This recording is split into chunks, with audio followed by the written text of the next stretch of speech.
Hindi nyo ba alam mga kakwento, ito lamang ay pinatawa ng habang-buhay na pagkakabilanggo sa Pilipinas si Guo Huaping, mas kilalang bilang Alice Guo, isang 35 taong gulang na Chinese, na naging instrumento para lumaganap ang Pogo matapos siyang mahalal bilang mayor ng Bamban, Tarlac.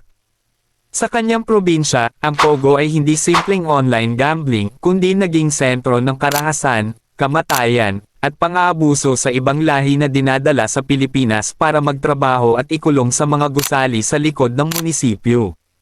Bagamat ang mga trabahong ito ay alok para sa mga Filipino, hindi mga Pilipino ang naging empleyado kundi mga Chinese at iba pang lahi, kabilang ang mga sangkot sa online scams. Si Alice Guo ay napatunayang nagsinungaling sa harap ng mga awtoridad at Senado.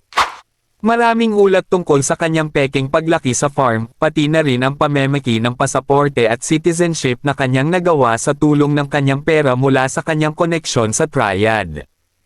Pinapakita nito na kapag may posisyon sa bansa at pera, mas madaling magagawa ang pandaraya at pagtakip sa kasinungalingan.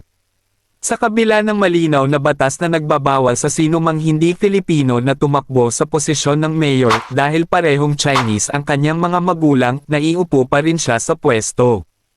Tinatayang umabot sa bilyon-bilyong piso ang naka-freeze na account niya. Makaraan ang 1 taon, 5 buwan, at 29 na araw, simbolo ang hatol sa umiiral pa rin na katarungan sa bansa.